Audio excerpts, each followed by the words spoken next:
Perkenalkan, nama saya Gracia Simamora dengan NIM 31S24010.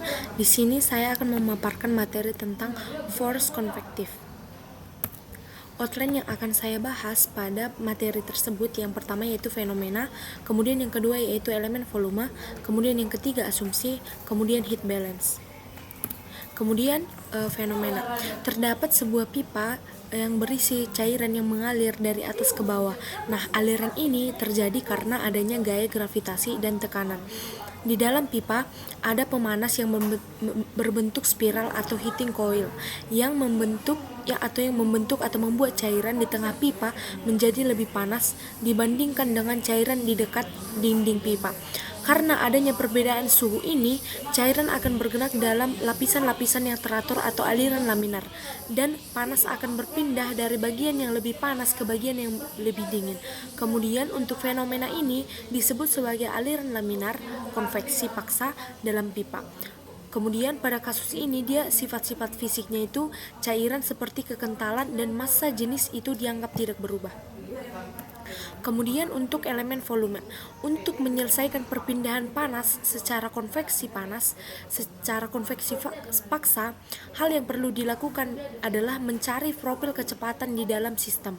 Nah, hal ini dapat diselesaikan dengan cara neraca momentum, di mana Vz sama dengan rho 0 dikurang rho L per 4 mu dikali L dikalikan R kuadrat dikali 1 dikurang R per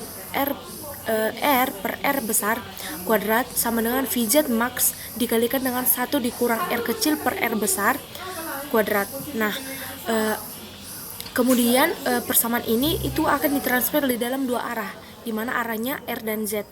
Nah, untuk mendapatkan distribusi temperatur, maka harus dibuat neraca energi pada elemen volume berbentuk cincin, di mana T-nya adalah fungsi dari R dan Z. Nah, pada kasus ini perpindahan panas juga terjadi secara konduksi.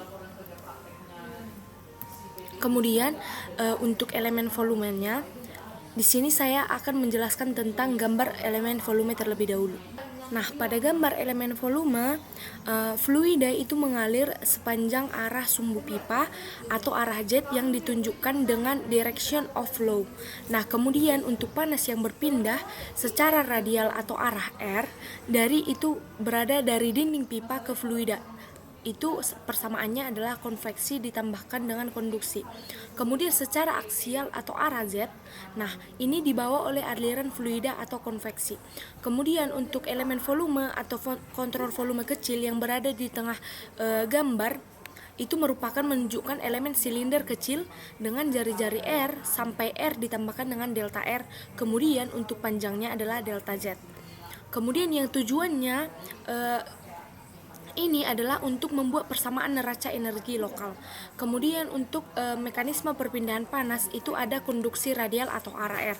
Nah, konduksi radial atau arah R ini dia panas masuk dari sisi dalam kemudian keluar dari sisi luar. Ini ditulis sebagai masuk sama dengan QR, kemudian keluar sama dengan QR ditambahkan delta QR.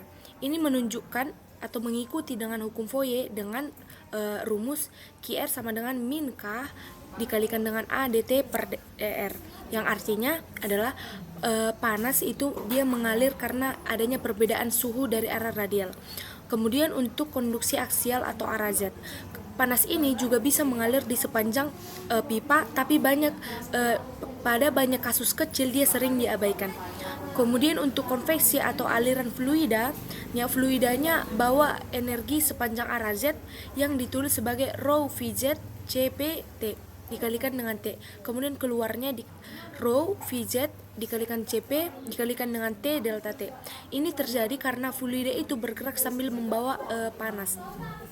Kemudian untuk kondisi batas dituliskan pada gambar elemen volume tersebut ada constant heat flux Q0 masuk ke dinding pipa, itu yang berarti dinding pipa itu diberi panas tetap. Kemudian panas itu dia mengalir ke arah fluida, atau ke arah fluida. Kemudian untuk asumsi pada bagian kiri ada dituliskan pada gambar tersebut adalah VR sama dengan 0. Ini yang artinya itu tidak ada aliran radial. Kemudian untuk V theta itu sama dengan 0, itu artinya adalah tidak ada aliran melingkar. Kemudian untuk VZ tidak sama dengan 0, itu artinya atau yang berarti hanya aliran hanya aliran berada pada sepanjang pipa, yang maksudnya adalah jadi alirannya itu ada satu dimensi atau arah saja. Kemudian untuk Shell energy balance pada materi tersebut, yang pertama laju energi masuk dikurangi laju energi keluar ditambahkan dengan laju energi masuk konveksi ditambahkan dengan laju produksi panas itu sama dengan 0. Tadi sudah kita dapatkan persamaan untuk Shell balance-nya. Kita sudah mendapatkan prinsipnya, yaitu energi masuk dikurangi dengan energi keluar itu sama dengan ditambahkan laju energi konveksi ditambahkan dengan laju produksi panas itu sama dengan 0. Nah, kemudian setelah kita dapatkan itu, masuklah kita ke dalam Shell energy balance yang berada pada 2 VR delta Z. Itu nanti kita bagikan lagi dia dengan 2 V delta R dikalikan dengan delta Z. Kemudian nanti setelah kita bagi, maka dapat nanti persamaan yang di bawah. R di mana QR di mana R dikurangi dengan QR di mana R ditambahkan dengan delta R per delta R. Kemudian ini nanti setelah kita masukkan dari konduksi panas, laju energi masuk dikurangi laju konduksi ditambahkan dengan konveksi ditambahkan dengan produksi panas, nanti akan berada sama dengan 0. Kemudian setelah kita dapat dari persamaannya, kemudian masuklah kita ke dalam penlimitan, di mana kita limitkan yaitu delta R sama dengan 0, maka dari R di mana QR di mana R dikurangi QR di mana R ditambahkan delta R per delta R sama dengan min R.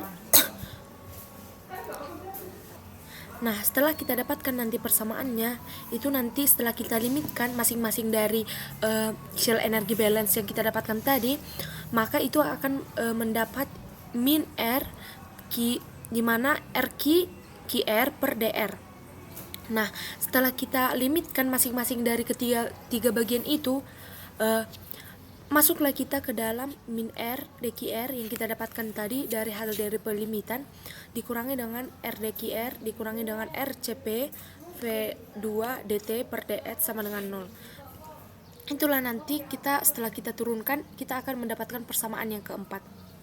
Kemudian masuklah kita ke dalam hukum Fourier, di mana hukum Fourier itu sama dengan QR sama dengan min K dt per dr. Itu akan menjadi persamaan yang kelima. Setelah itu kita substitusikanlah si PZ ini ke dalam bentuk VZ max sehingga dari persamaan pertama, dan substitusikanlah dia ke dalam hukum Fourier sehingga nanti kita akan mendapatkan persamaan seperti berikut. Ini akan menjadi persamaan yang keenam. Setelah itu di mana ini nanti ada persamaannya yaitu konveksi lebih besar dari konduksi, sehingga d kuadrat T per dz kuadrat itu diabaikan. Yang kita dapatkan persamaan tadi bahwa ada suatu ketika di mana suatu ketika konveksi lebih besar dari konduksi itu tadi diabaikan. Nah, ini merupakan persamaan nanti menjadi persamaan yang ketujuh. Kemudian setelah kita dapatkan untuk kondisi batasnya, nah setelah itu kita masuklah ke dalam kondisi batas. Nah, pada kondisi batas yang pertama yang kita dapatkan dari si elemen volume, pada R sama dengan 0, dan pada R sama dengan R, dan pada Z sama dengan 0. Baru kemudian dengan menggunakan variabel-variabel yang tak berdimensi, di mana Q sama dengan T dikurang T1 per Q0 dikalikan R per K, itu nanti menjadi persamaan. Maka persamaannya itu setelah kita turunkan lagi, dia akan menjadi persamaan yang ke-12. Setelah itu dengan kondisi batas yang tadi, kita perlu melakukan pembuktian bahwa persamaan yang ke-12 itu dia sama dengan persamaan yang ke-7. Nah, setelah kita masukkan dari persamaan yang ke-12 dan persamaan yang ke-7, kita bandingkan keduanya, maka dapatlah nanti persamaan akhirnya itu akan menjadi persamaan di mana rho CP VZ max dikalikan dengan 1 dikurang V per R kuadrat DT per DZ sama dengan K dikalikan dengan 1 per R D per DR dikalikan dengan V dikalikan DT per DR. Sekian dari hasil presentasi saya, Bu.